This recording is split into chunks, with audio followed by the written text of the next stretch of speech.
Hi, I'm Yvonne Webb of Action Coach Business Coaching. And I'm Stuart Clark, the Managing Director of Russell & Russell, and we're the co-hosts and sponsors of the Glasgow Business Stories podcast. If you're enjoying Glasgow Business Stories, then why not subscribe to the channel? There's new videos dropping every fortnight with great business stories from great business owners, so we don't want you to miss out. Christian, welcome to Glasgow Business Stories. Thanks for joining us. Thank you for having me. So we'd just like to start by asking you who you are and what you do. So I'm Christian Bruce. I co-own Redpath Bruce Property Management Limited with my sister. That's predominantly residential house factoring business, but we have a commercial management arm. We have residential lettings. I do a bit of consultancy and investment and development. And we have offices in Edinburgh and Glasgow, and business probably UK-wide to be accurate. And we've got about 60 staff. I think the last important fact is we're third generation, my sister and I. My grandfather started the business in 1907 in a single room in 103 West Regent Street. And that makes us 118 years this year. So that's the potted Redpath Bruce bit and my bit. I joined in January 2006, so I think 20 years next year I'll have been in the business, and that's a galling thought because I still feel like I've just arrived and I'm just getting going.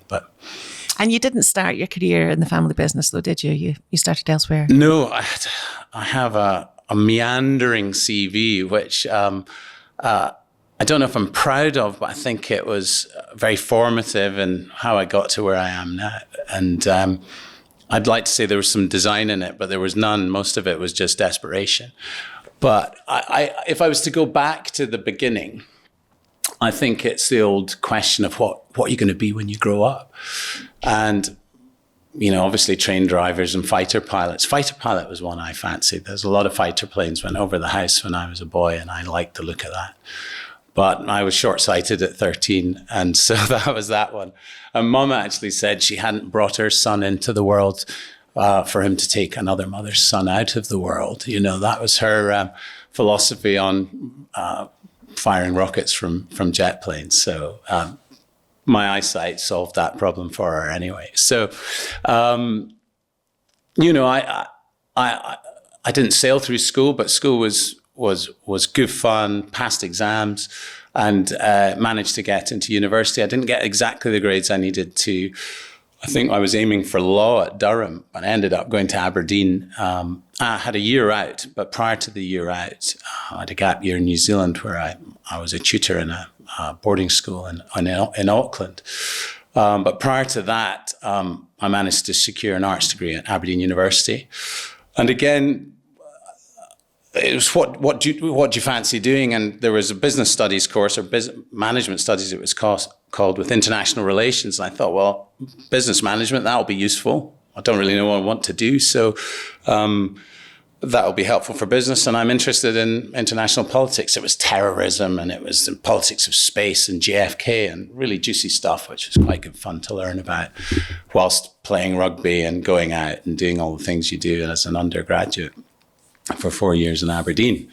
So I still really didn't know what I was going to do with an arts degree once I had it. And I worked in various jobs just as a student, you know, really to supplement my allowance, because I was probably partying, drinking more than I could afford to. So I needed to earn more money.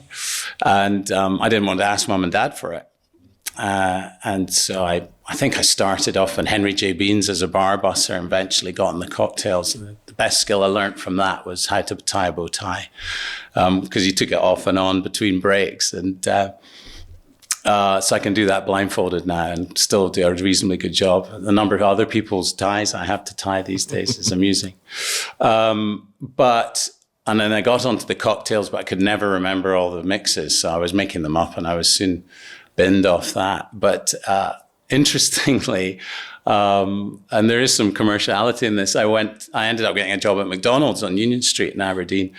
And that wasn't, you know, the most salubrious of jobs to get, but pulling pints in those days, you got £2.80 an hour. And if you worked at McDonald's after 7:30 at night, you got £3.15. And No you brainer. got fed. No brainer. So you get a Big Mac meal and you get paid. And whilst you're earning, you're not spending. So unfortunately, I was playing a lot of representative rugby at the time, and training was out of Aberdeen, and that kept clashing with my shifts. And so I did eventually get a letter from McDonald's restaurants relinquishing me of my duties. But I worked there for a bit, and then on the door at the Lemon Tree. And then in the holidays, trying to get work experience. And I did get some work experience, not at Redpath Bruce, but in other chartered surveying firms. But a good friend was working at Ernst & Young in George Square in Glasgow, and they were recruiting. And this is around about second or third year. In the summer holidays, at least one, I'd gone to work in the States as a short order chef in the Mug and Mallet that, we steamed crabs. And I did do one stint each week as I grew a beard then. I look back, I'm appalled, but they nicknamed me the bearded weirdo. And I would play the bagpipes and guitar and tell stories on a very quiet Monday night when there was nobody in the restaurant. I hope there's photographic evidence. There is. They used to put it up in the old school American sort of signboards for the restaurant, where each letter was a plastic board. And I have a picture of that, but I have no picture of me performing, I'm pleased to say. And so whilst I was doing that in the States, and I would pipe on the boardwalk in the evenings, and that was the most lucrative thing. We got about $5 an hour to steam crabs. But if I chucked on a kilt and played my 7 tunes on the bagpipes at sort of 9 o'clock when families were coming out of the restaurants, dollar notes just pouring in, I think I made $70 in an hour.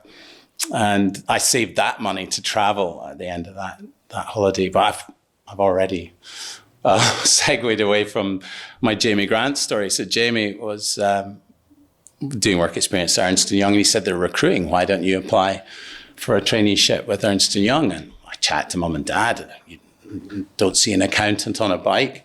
And it seemed like a good idea, and I had no other ideas. I didn't know what I wanted to do.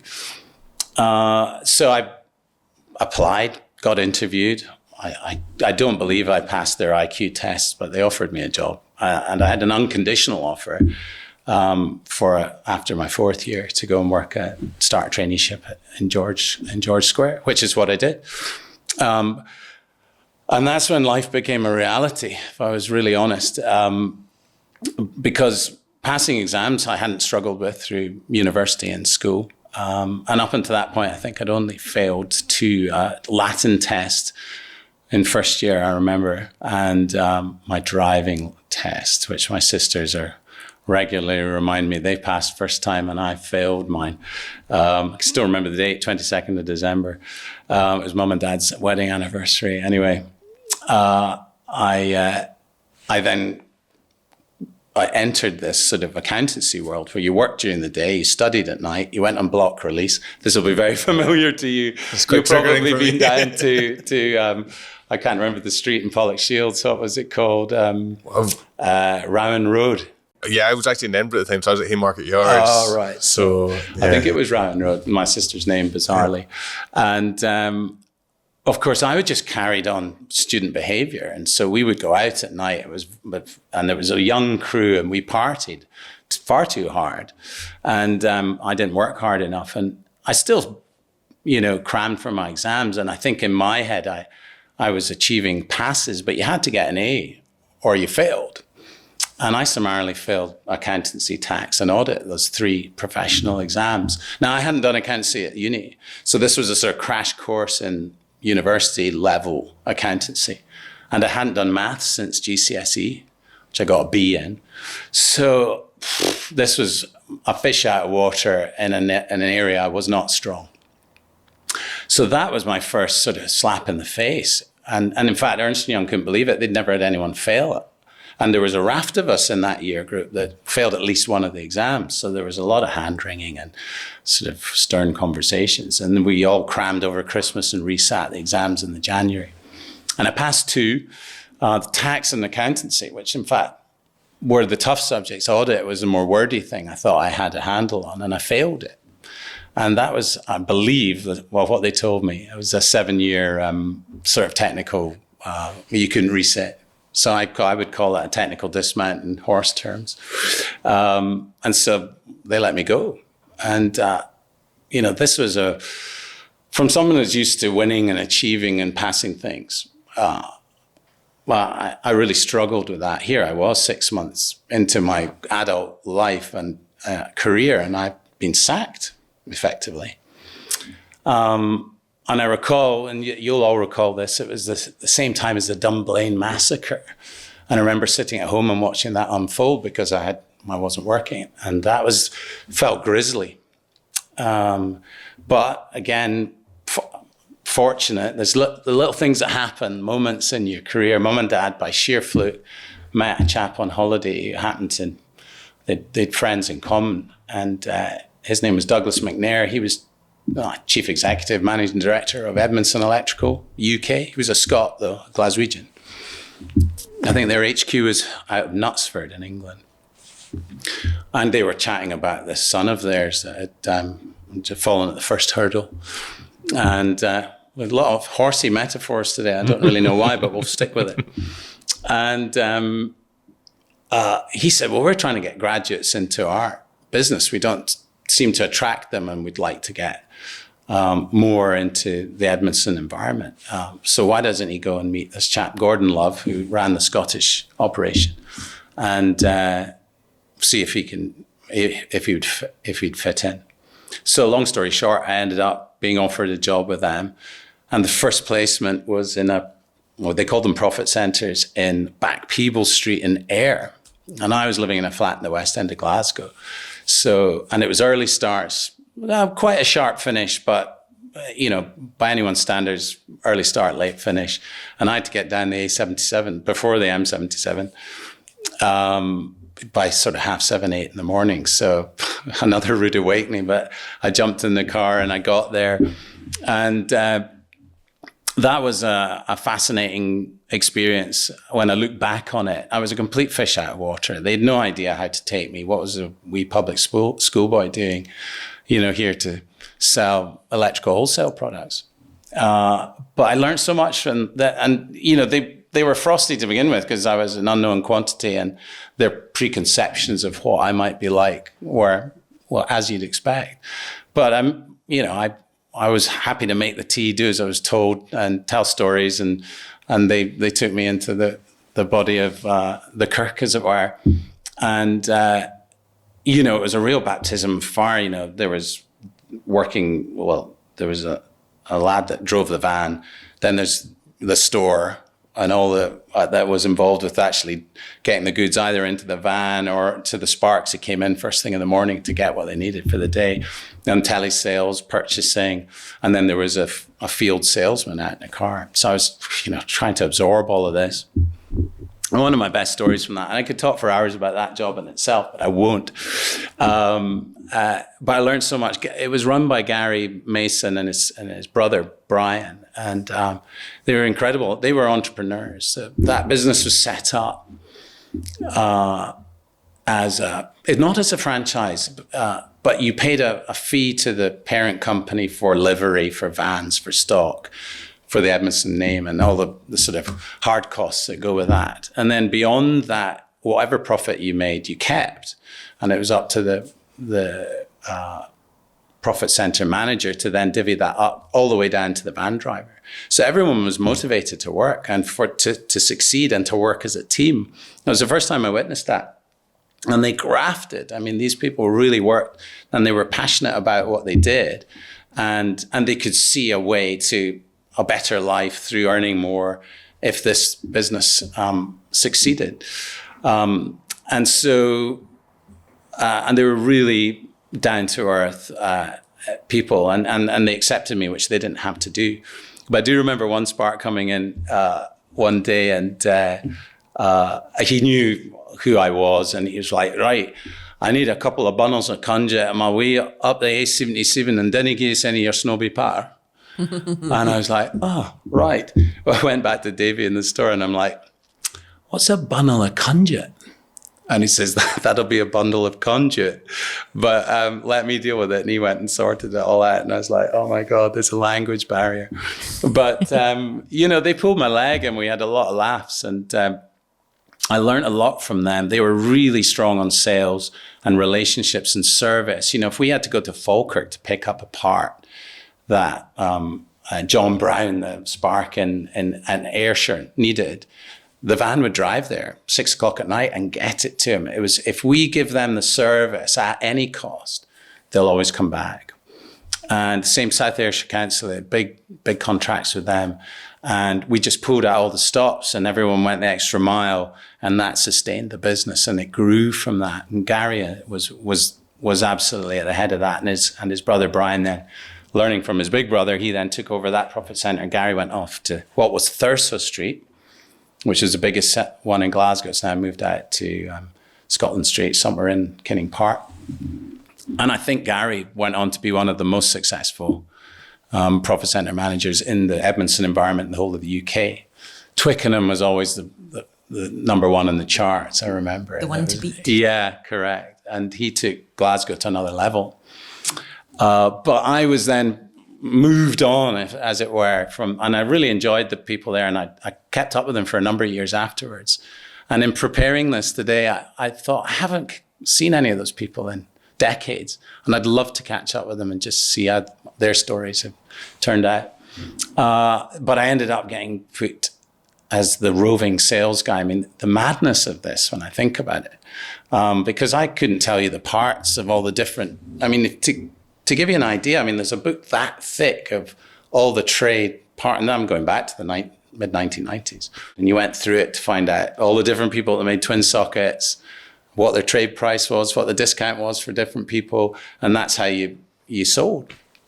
And so I was given a Vauxhall Cavalier, as I like to call it. It was a Vauxhall Cavalier, and I remember it had C100 plus alloys, which were very fancy. And I thought I'd arrived, here I was.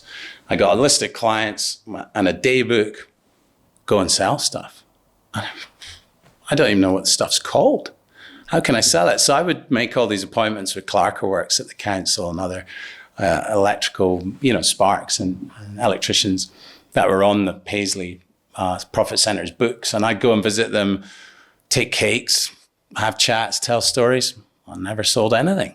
And I'd go back to the how'd you get on? Oh, I saw such and such. So I'd have a meticulous list of all the people I'd been to see, but, we didn't get any orders. I was just a novelty that they thought, well, we'll get a cake and have a laugh. And so I really couldn't see how I was going to, in that business, you kind of need to work in the store, learn all the parts. All the conduits, the cables, the self-adhesive trunking, the nipples and grommets. They had everything, and multiple manufacturers of them. I can still remember an MK2747. It was a twin socket. So unless you knew all those products, and then you knew what they cost because you'd worked in telesales and you'd worked in purchasing, and then eventually maybe going in at 16, you then, by the time you're 26, you might go out in the car and you know everything.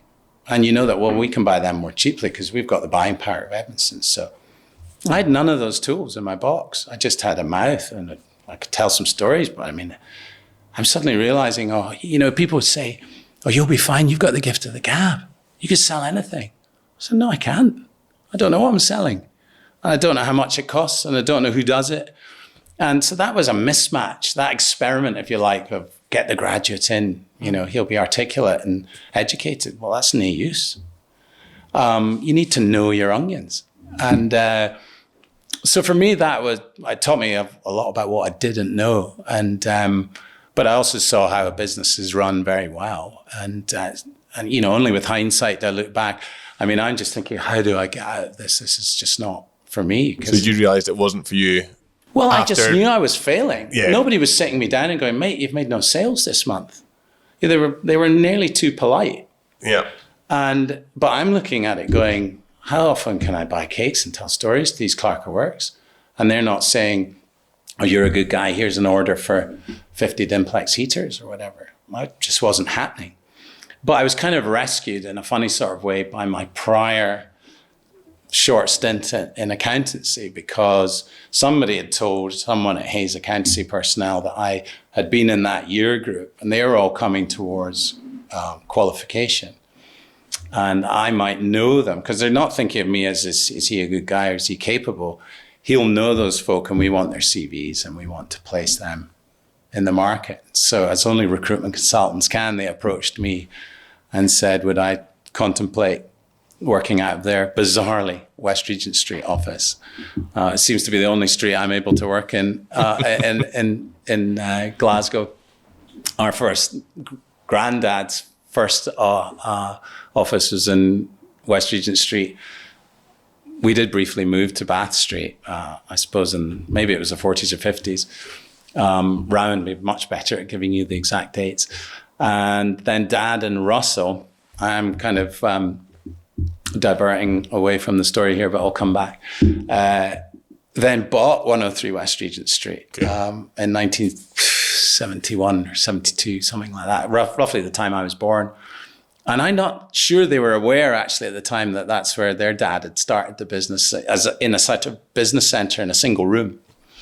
But they bought the whole building and occupied it. And back then, I remember asking Dad, oh, how'd you pay for it? He said, I think we had an overdraft from Credit Suisse. You know, they paid £22,000 for a whole townhouse. But it was a lot of money back then, I'm sure. And here was I getting a job. Now, you might remember the name of the pub. It's just changed from being Meat to something else. I think it might have been called The Apartment. But this is on West Regent Street. Yeah. It was run by the chap Bar. Was it Donald Bar? Anyway, the office was above the boozer, and it was a great boozer. And I remember 1998 Football World Cup. Here we have come full circle, and we were in there midweek nights, going really hard at it because there were football matches on, and we literally were 3 floors above. I want to call it The Apartment. Does that ring a bell to you? Yeah. And so I was. It was actually quite quite an elaborate interview process, and you went away on a day course, and they put you through scenarios, and they were really quite tricky and challenging. And then they took you out in the evening. I remember it, to the Tuxedo Princess in Newcastle. And there was karaoke that night. I remember doing I Want to Know What Love Is and winning a bottle of Prosecco.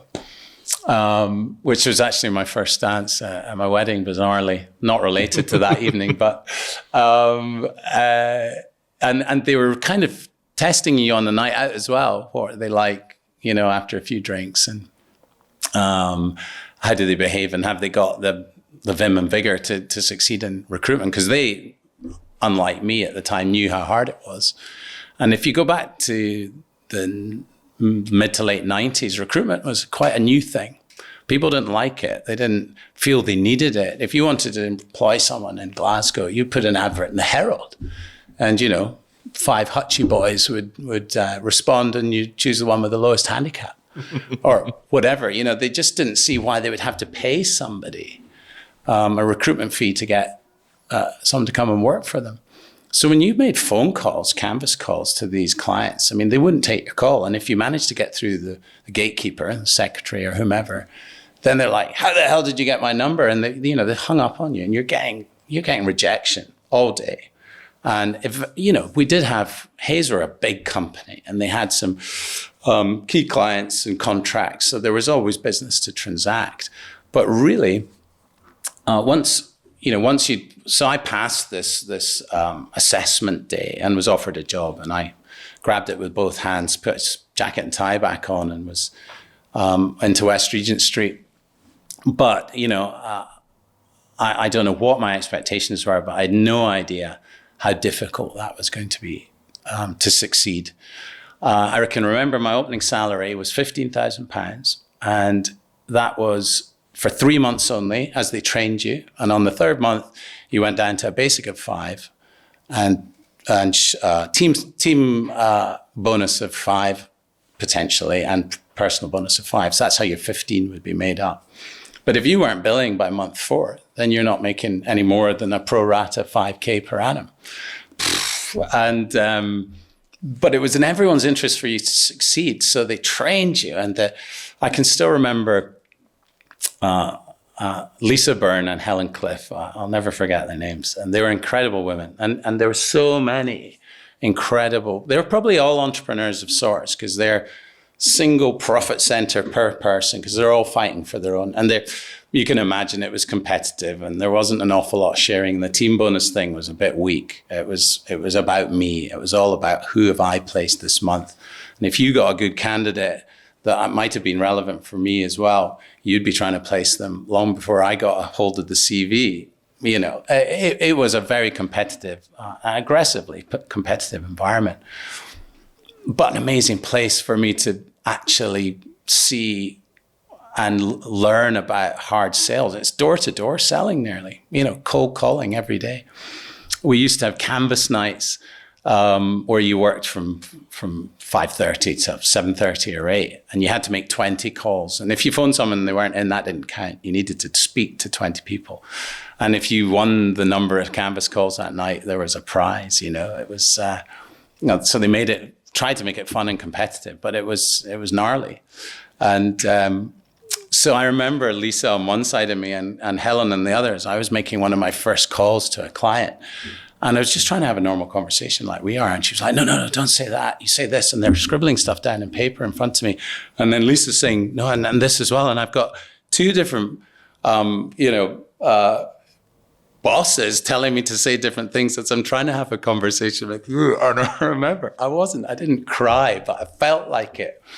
And, you know, I was still playing competitive rugby and saw myself as a bit of an alpha male.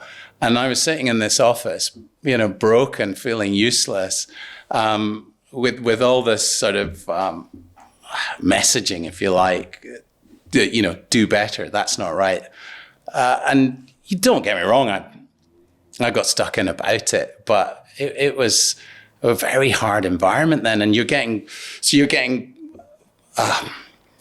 positive criticism, you're getting assessed internally all the time, and you're getting a lot of rejection on the other end of the phone as well. You're desperately trying to make your fees for that month to know that you're going to support the salary that you hope is going to pay your bills. So that was, I don't know if you've ever seen the film Glengarry Glen Ross. It's brilliant.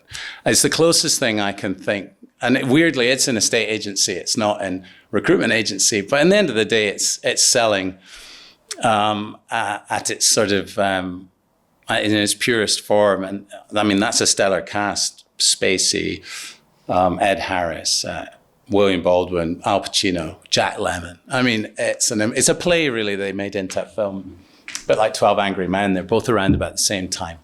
And I would encourage anyone to watch that. And that reminds me of what that was like. And the truth is, by 14 months, I had 14 months in both those jobs at Edmondson's and then at Hayes. I think I was on a pro rata salary of about £27,000. I'd nearly doubled my salary in a year and a bit, which you'd be raving about, and it was well ahead of where I'd expected, but I did not like it. I felt I was just I think recruitment's different now. I have huge respect for recruitment consultants, and I take a lot of calls from them, and I always chat away to them because I immediately project myself back to that place. Even sales, telesales, anyone calls me, I do give them time because I've been there. And I think nowadays with all the LinkedIn connecting and all the digital ways people try to sell to you, if somebody's prepared to pick up the phone to me and actually try and sell to me down the phone, that's kind of rare. And again, I think it merits a chat, even if you don't ever buy from them.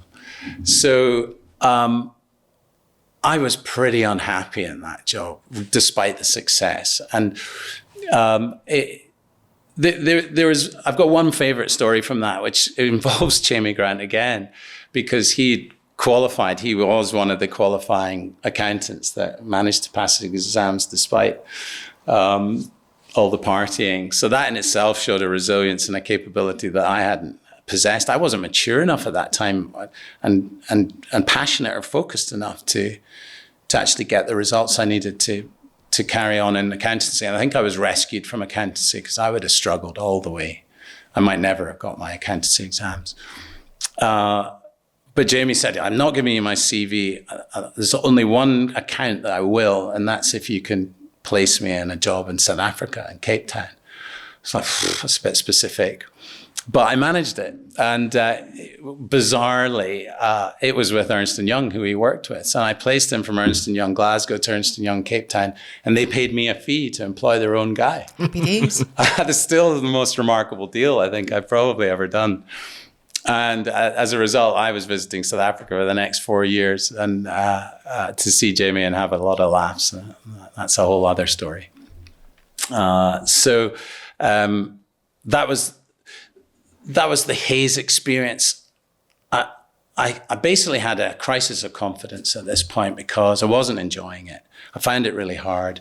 And there was this culture whereby I was always chasing my tail. If I don't do the deals, I don't do the deals. And other people were better at it. Maybe they were more aggressive. They were more pushy. They were, I think I was too soft. I just didn't think I had that killer instinct. And I really craved a vocation. I craved a badge that said I was something. Here was I in my third job where I was just using my wits.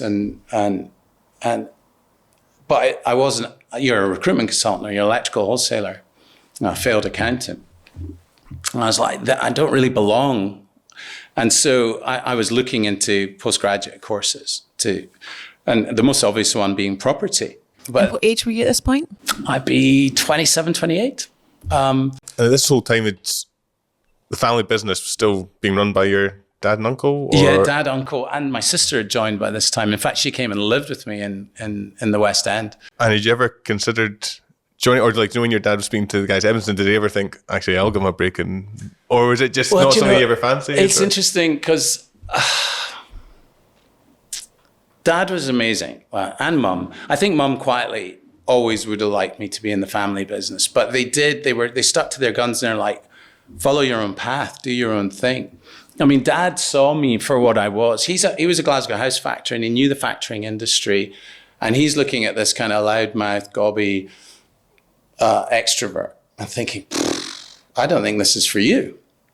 And he'd never encouraged me into the business, encouraged me to do anything but.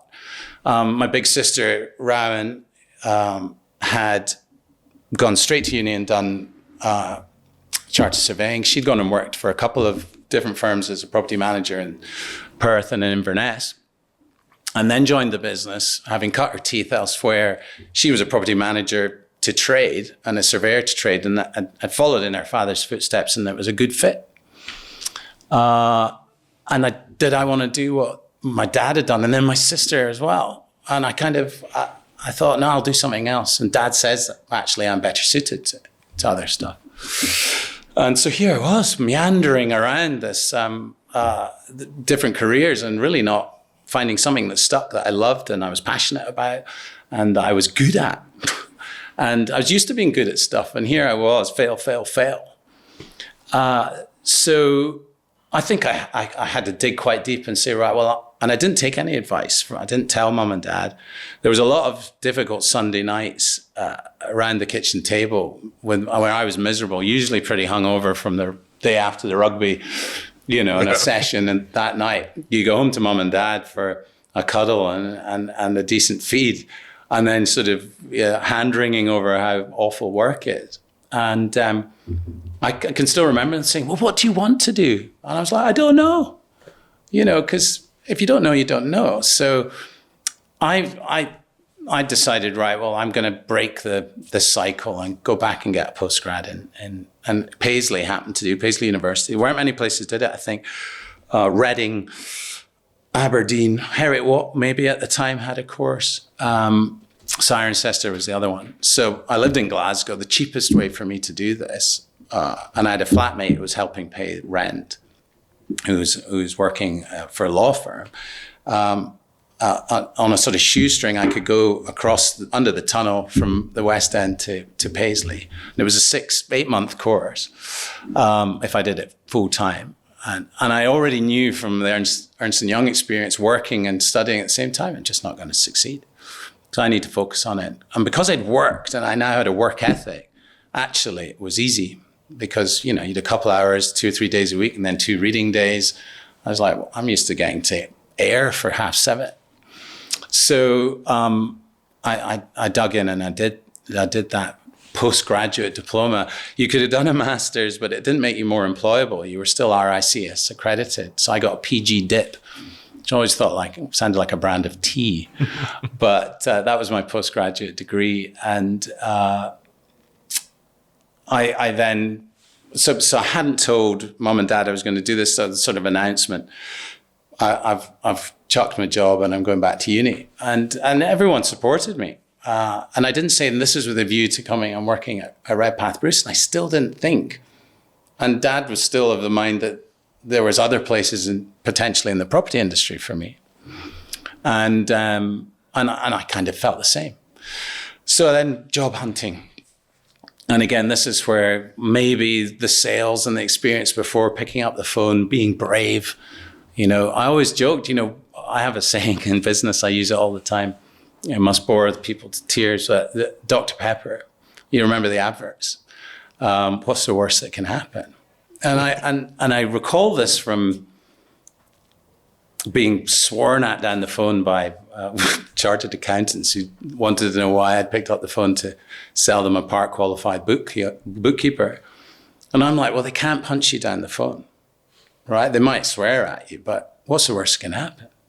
They hang up. Make another call. And you have to have that mentality about rejection or you just can't move forward. And so there I'm already using learnings there and resilience that had been built from a job where I probably thought I failed and I didn't get anything from it, but I got lots from it. And I got lots from Edmondson's and I actually got a lot from the Ernst & Young experience. And it's all building to give me the ability to chat doors, phone chartered surveying firms. I'd missed the milk round because of the way the 6-month course had gone. So how am I going to get a job? And after the summer, I can remember I was on a rugby tour to Hong Kong. We were playing in the 10s. And then we were watching the 7s afterwards and phoning from the stadium to, at the weird, I think the time difference, to see if I was going to get an interview somewhere. So, I was quite tenacious about, wanting to make this fresh start. This was all my doing. And there was quite a lot of pressure on myself. I've taken myself out of employment. I've done this degree. I need to get a job.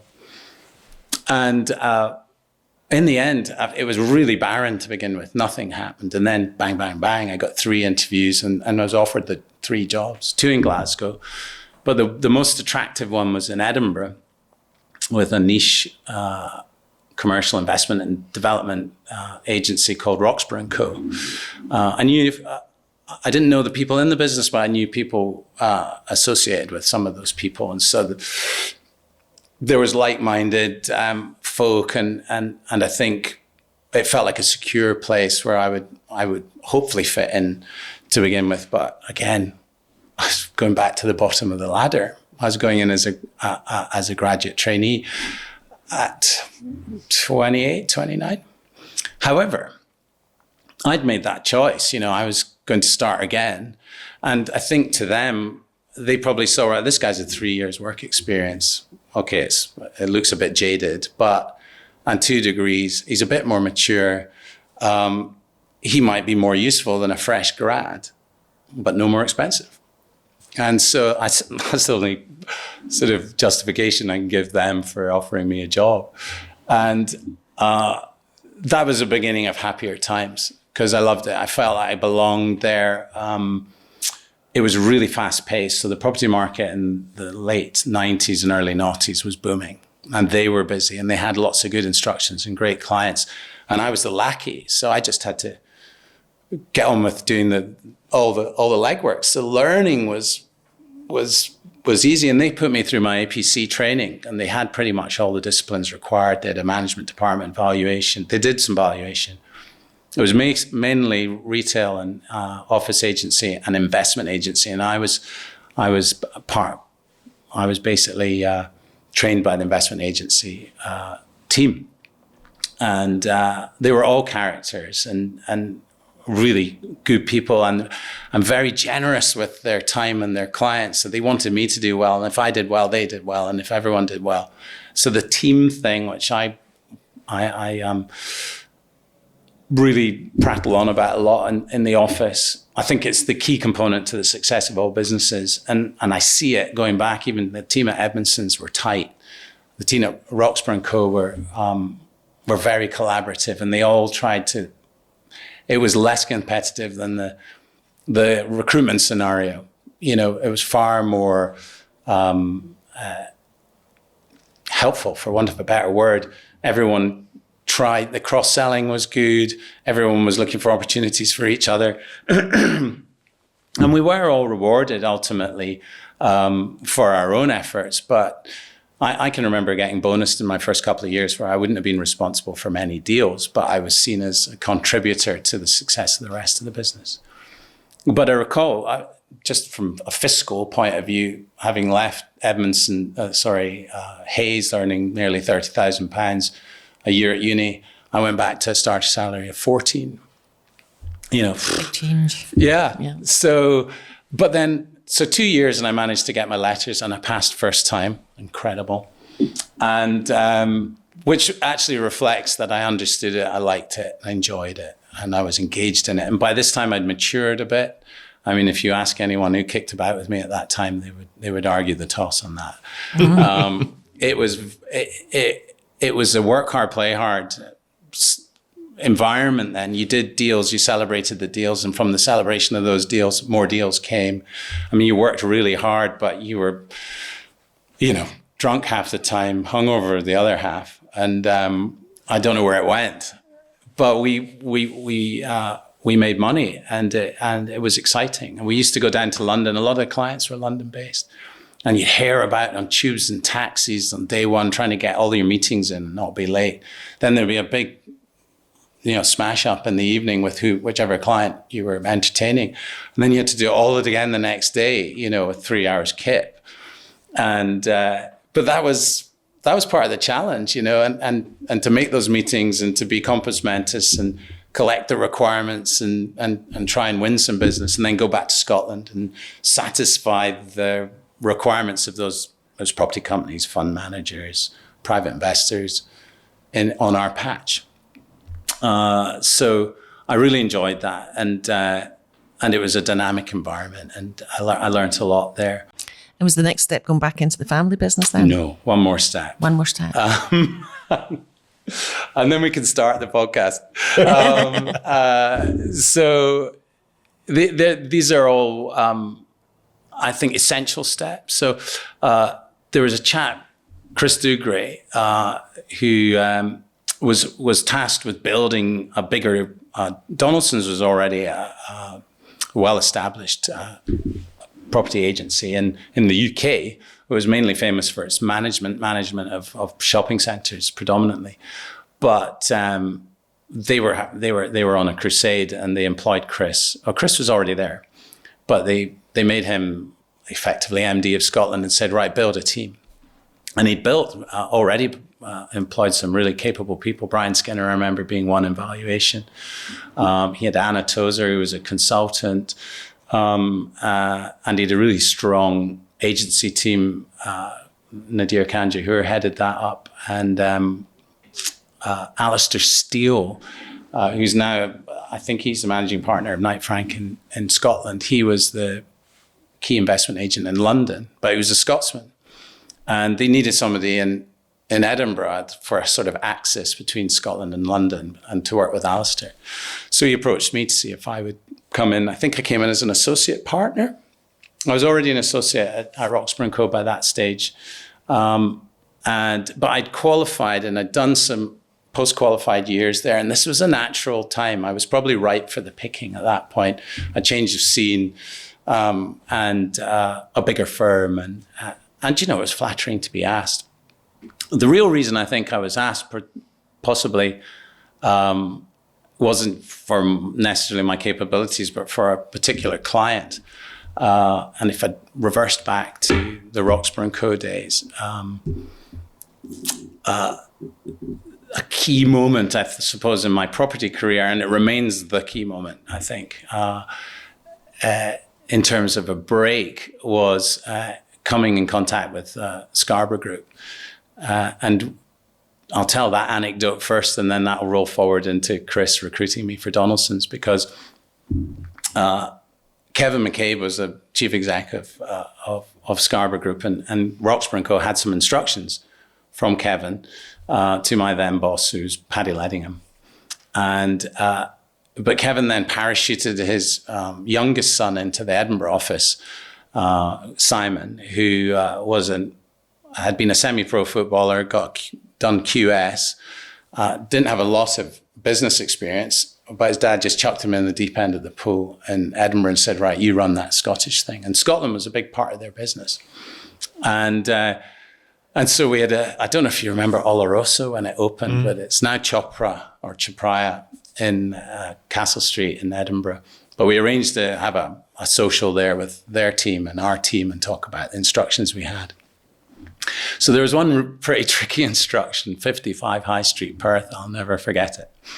And it was a wee shop in High Street, Perth. I think it ended up as an Ethel Austin or a Phase 8. But it had multiple sort of incarnations, as we just couldn't keep a tenant in it. It had pillars in the wrong place, and it was a tricky unit. And we'd all worked on it, and it was like the dog no one wanted. And I'd recently qualified, and I was being more fully fledged into investment agency, not cutting my teeth in retail agency and letting shops. So we were going through the list of units, and eventually got to 55 High Street, Perth, and everyone's heads are down like this. And Simon goes, I want you to let that shop. That's not Welsh, by the way. That was an attempt at a Yorkshire accent. And even though all of part of you is going, oh, do that, not that shop. I said, of course, yeah, no problem. I was just the forever yes man. And I didn't know Simon at all, but, someone asked you to do something. It was in quite a big forum, and I was still the junior guy. I said, yeah, of course, we'll crack on with that. But of course, that then began a relationship where I had to work with him on that. And he was single at the time, and I still was. And Edinburgh was our oyster, and we just became best buddies. And he remains a best buddy, and probably our Redpath Bruce's biggest client, certainly in the commercial side. And so I started doing, and Paddy, who, to his credit, basically passed the file over the desk to me and said, well, you can do the Scarborough stuff.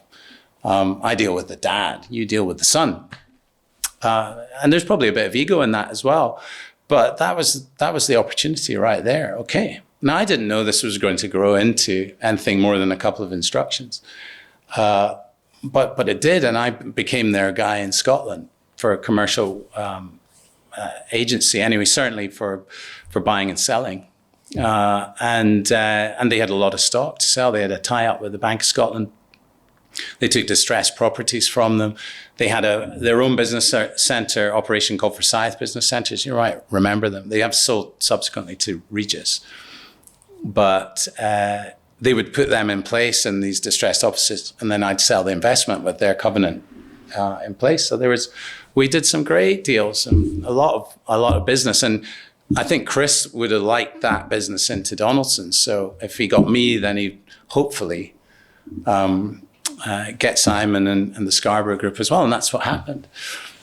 And so I was then carrying on much of the sort of London excursion. And I had a bag of other clients as well, obviously. It wasn't just the Scarborough Group. By this time, I kind of spread my wings a bit, and you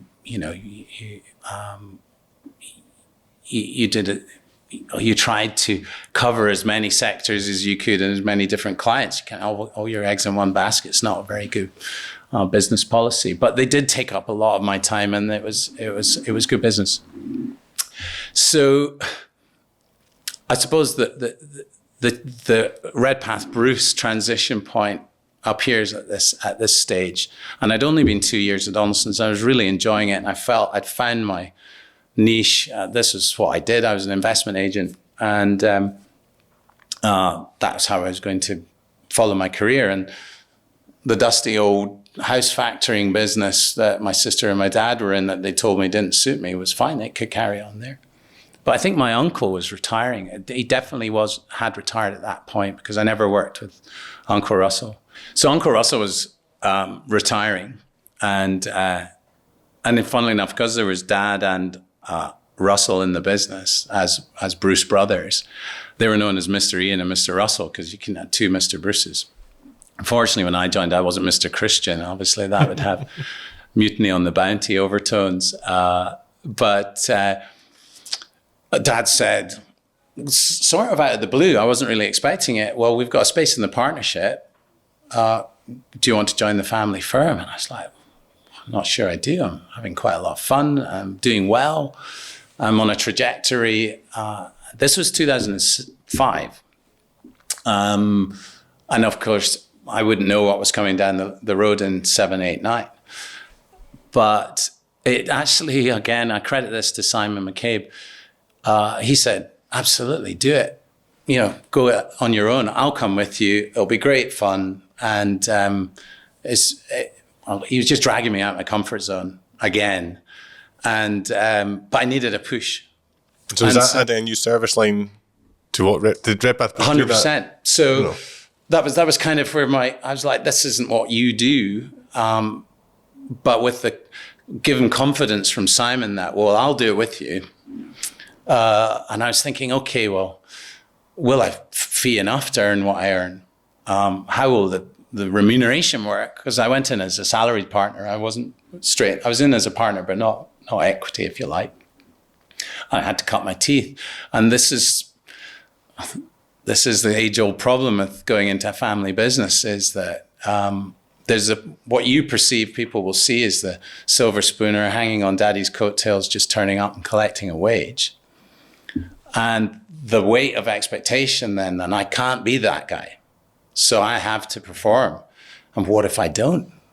Here comes another epic fail to go with the others that I've already parked from the 90s. This is a legacy that's been going for over 100 years. And so, but, I think, I can't remember. I must have just gone for it. And I think with Simon by my side and no expectation from Dad or Rowan, come in. I bolted on this little brokerage that was me. I took an office obviously in Forsyth Business Centres because your biggest client happens to have serviced offices. So I took a room in 93 George Street, which actually becomes part of the story because I went on to sell that whole building for Scarborough. Having done the letting to Joe Malone, they're moving out of there finally, but that was a record let. And I don't know when it was, 2003 or something when they went in there. It was Estee Lauder that then bought that covenant. Did you ever worry about the relationship between your dads and Rowan and yourself? Rowan and I had lived together at this point, and she was working at Redpath Bruce, and we got on well. We rubbed along well together. We didn't rub each other the wrong way, and so I wasn't massively worried about that. And I've always been pretty subservient to my elders, my big sisters, and I'm very good at doing what I'm told. And that comes into a chat about later on about leadership and the shift from employee to employer and from follower to leader. Because that's a big challenge in anyone's career when it happens. And how do you cope with that? And so I wasn't really working with them. So I would travel to Glasgow 2 days a week. I still do. Because there's 5 days in a week, you can't even it up. So I do Monday, Wednesday, Friday in Edinburgh, Tuesday, Thursday in Glasgow. And Dad was still in the business then. So I got to share a room with him. And I mean, I could tell you Redpath Bruce stories forever, but I won't. I'm going to stick to the juicy stuff. But we shared a room.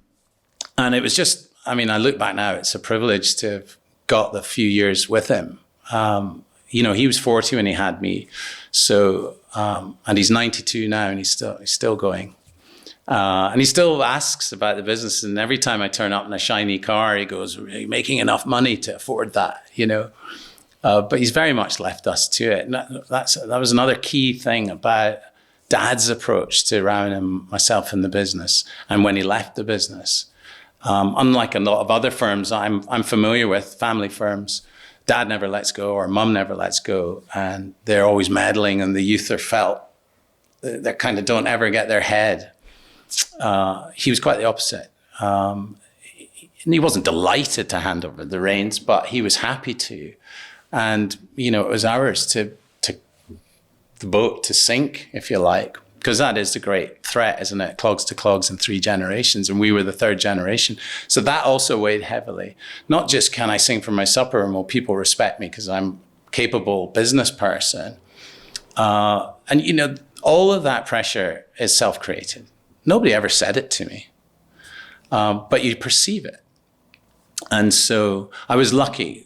06, 07, when I joined, were still strong years in property investment. So I did loads of deals. Simon and I had a lot of fun, and had other clients that were kind of excited by the move, and they, you know, they supported me as well. I remember releasing a flyer after the first year, and I'd done 40 million quid's worth of deals, which even now would be a lot.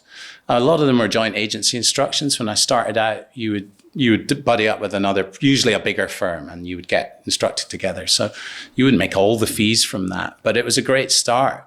But the truth is, most of the folk in our firm wouldn't be aware of that. The partnership was, and my dad and the other partners in Rowan would know that, okay, you know, he's paid for himself this year. And that was always what I wanted to do. I didn't want to be a burden or feel I was just turning up and collecting a wage because, you know, I was a Bruce. I still carry that. I don't think it ever leaves you in terms of, if you've been in sales, which is very much monthly, work in progress, what's your numbers? What did you hit this month? I think you always look in that mirror, you always shine that light on yourself, even if no one else is. Rowan never calls me to task, what new clients have we got this year? You know, what have you built? You know, I don't get interrogated. I interrogate me. It's just in the DNA now. I think it's a good thing. I listened to some of the other podcasts that you've done, and you know, fear of failure, and you know, being driven by yourself, by your own expectations. It seems a common theme. Yeah. Even though other people aren't really holding you to task, you're holding yourself to task, and that's one of the biggest demons you have to fight, because it can be debilitating. You're 20 years in now, so what's been the toughest part, do you think, in the last 20 years? So there's lots. And I think there's 2 strands to this. We had a particularly difficult year. Well, it's funny, I was just coming up to probably hitting the section in 2008-9, when a variety of things happened that, you know, you couldn't have accounted for, and were probably not prepared for. And the first one was Rowan's husband having a heart attack and dying at 42. She had a 5-year-old and a 4-year-old boy, and was pregnant with her 3rd son, who was due a month later. So that was seismic, if you like, from a family perspective. But she was going off on mat leave anyway. This was 2008. It was literally 17 years ago last week. And Bryce McCall-Smith, that was the name of her husband. And he'd opened Retty's first office in Glasgow on Bath Street. He was a chartered surveyor as well. First cousin to the writer who everyone's heard of, Alexander McCall-Smith. He was a terrific guy. So that was a huge blow to the family. And of course, Rowan was going off on mat leave. So I'm left as the leader. We've got this family calamity. I mean, I'll go back to rugby, but I was struggling I'd prolapsed a disc in my back when I was about 33. And that had troubled me, and it comes in waves, and you get sciatica. And anyone who's had a bad back knows that that's a challenge on its own. So that was in there as well. I wasn't married at the time. So in some respects, that was a blessing, because I was able to help as an uncle to the kids. And I was much more footloose in terms of where I could stay and where I could work in which offices. But I had all these battles on my hands. And And I'm still out in the tiles, the social life. I'm hunting for a wife and drinking. And as the older I got, the longer my hangovers lasted and the more brutal they were. And again, I could talk for hours about the pros and cons of alcohol, but with help from my mother, actually, because she's always been the sturdy rudder and everything that's probably momentous that's happened in my life. She recognized this and just encouraged me to do something about it and speak to someone. And so I drew a line in the sand, 5th of November, 2009, and I stopped drinking. And for me, it's been a revelation because, well, I won't get back any of all those lost Sundays, but I've certainly gained a few in the future. But it took out a massive area of stress and anxiety. Is I'm going out tonight. How will I feel tomorrow? If I'm more to combat for 4 days, how am I going to cope with work? I'm now responsible for, suddenly the weight of the business sort of became a reality because we didn't have 60 staff then, we had 40, 50 odd. I'm steering the ship, so I've got to be sharp. And that was a moment where I think a lot of things happened that helped me pivot, to coin a modern phrase, although at the time, again, I wasn't aware. You're just boxing. But and some coaching, we dabbled in coaching because we always felt we don't have non-execs on the board. We very much run it old school family business. Ryan and I are the owners. We have directors, and we've got a great relationship in the senior management team now, and we have been designing that over years, and it'll never be perfect. Nothing in business is, but we're getting better and better, and that's part of what satisfies you in business, if you can see improvement. But and never more was that obvious, this whole business, that when Rowan was off and we were bereaved and our backs were to the wall, the business ran. Everybody fronted up. There was loyalty, there was commitment. The directorship pretty much took the reins. I mean, it's a complete blur for me. I can't remember how we coped, but we did. And I often, when we hit hard times or something difficult happens, I have to remind myself, 2 world wars, a Cold War, Brexit, COVID, 118 years, we're still here. Something has to go really badly wrong to put a big dent in the side of the boat. And it can still happen. And every day I live in fear of, certainly in the cyber environment we're in, and the digital space, which we've really no control over. I think that's where our biggest threat is all of us as businesses. You just hope you aren't a target. And you do everything you can to mitigate. So the pivot, I think, was quite noticeable. And I mentioned coaching. We dabbled in just get a different angle. We're always do what you've always done, always get what you've always got. We have to break that. And I'm always curious. I think that's a key factor of success for anybody is if as soon as you close down, this is how we do it, I think you're in danger of getting left behind. You've got to grow. You don't have to grow seismically. And I've got a whole view on business growth and sales targets and what you wish for, what's actually good for you, and don't always align. But if you don't grow, if you're standing still, you're really going backwards. So I'm always looking for, I call them coaching nuggets, things that'll just help us, give us an edge or move forward. And somebody said to me, well, that your business is, no disrespect to the coaching environment, but they usually are looking to grow your business in order for a moment, which is either succession or sale. And, for a business to be most valuable, you haven't to be valuable to it. Because if you're key to the success of that business, then, and something happens to you, then the business is less valuable and it won't be worth as much.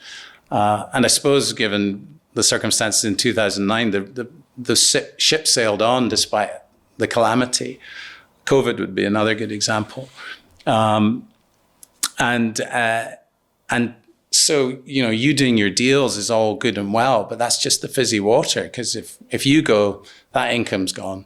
So no one's going to value that. So really, why are you the main principal, the main sales guy, the name above the door, busying yourself doing deals and not growing the recurring income business? Because that's what's valuable.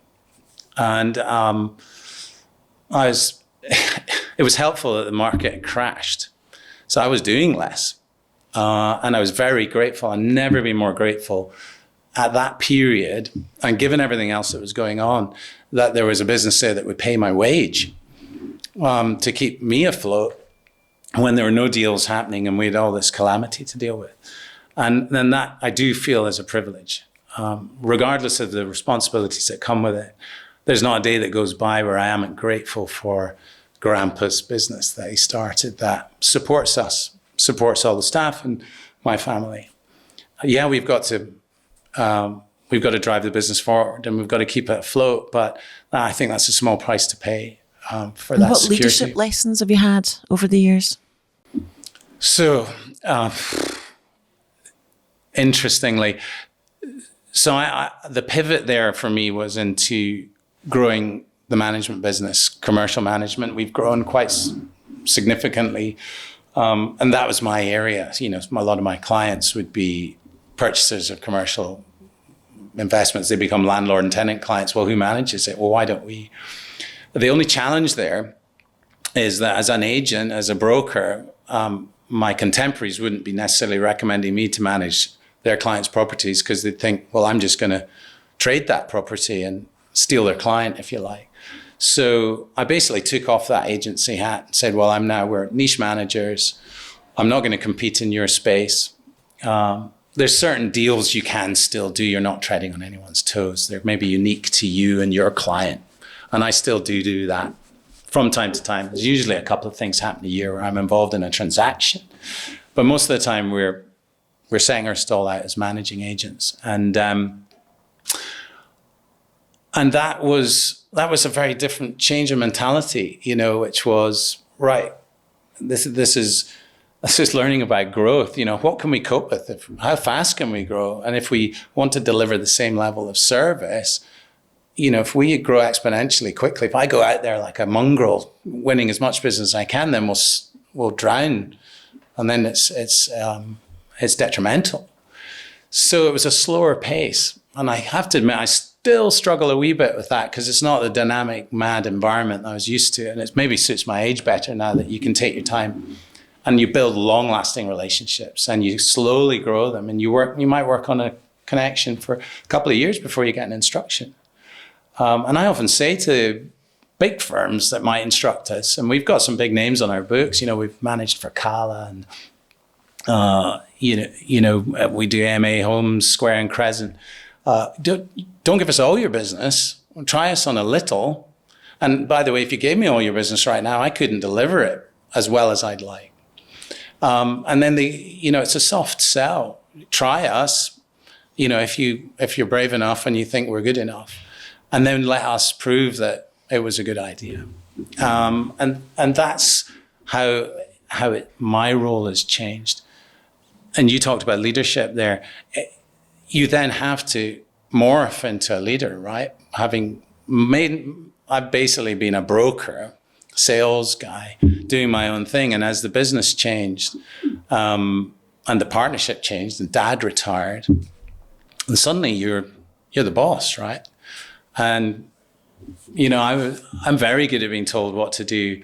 And then suddenly when people are asking you, what should they do? You're meant to know. And there probably are leadership courses. I maybe need to go on some. But I think the coaching has helped give us various. The Dr. Pepper is one of my favorite mantras, which is basically a downside appraisal. What's the worst can happen? Can I handle that? If somebody comes into me with a problem, it's classic. How would you solve it? And usually you agree. But if we can deal with the downside of that, then let's try it. That's the risk curve. And we're a pretty risk-averse business. And I think being third generation and having so much to lose, you are more defensive. And I'm always fighting that. And Rowan is, if I'm the Springer Spaniel racing away over here, she's pulling me back to the middle. And we work very well together because I describe Rowan as the oracle. She's so encyclopedic about factoring in her job. And she's been doing it for 20, 30 years. 30, probably. And a lot of people in the office come to Rowan with the tricky problems. And she tends to solve them. She's meticulous in that side of things and the finer details, which I'm not famous for. I'm the noise and the energy and the outward-facing Redpath Bruce, if you like. And so we both have our distinct capabilities. What I think we have in common, though, is we've got the same values set by mum and dad. Fairness, benevolence, honesty, all the stuff. If you're setting the tone for a business, it comes from the top. I used to joke a business gets its smell from the top down. If it's stinky at the top, it'd be stinky at the bottom. And I can't answer that for Redpath Bruce, but I know we set the tone. And I think empathy energy. There's 2 E's. A coach once asked me, how do you manage energy in your business?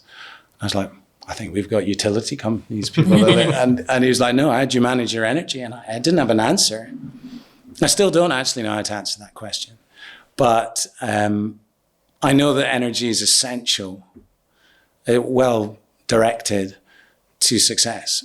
And if you've got somebody or a group or a team with plenty of energy, and that means they've probably got passion, they've probably got enthusiasm for the job, then you'll go forward.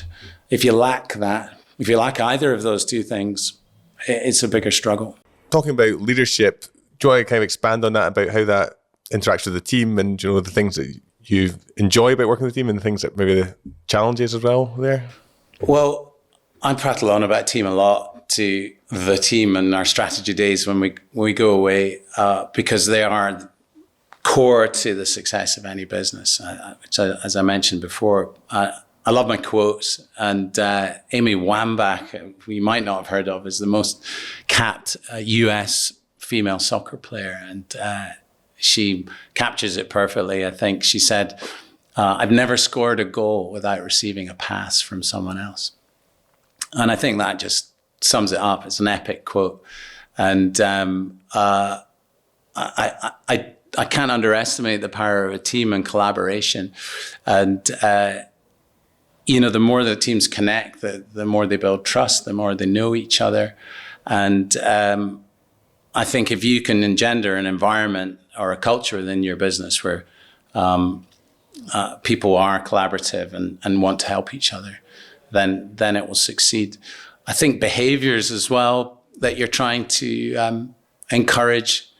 I can't remember who said this, but it really resonated with me that you mustn't underestimate how your actions and words affect others. And if you can demonstrate empathy and kindness in everything you do, good things will happen. And Christian, what's the things or the thing that brings you most joy in business? Joy. Well, I've said watching teams thrive, but I think joy or pride. I think I'm most proud probably of the success I've had working with my sister. We rub along really well together. I think we are the yin to each other's yang.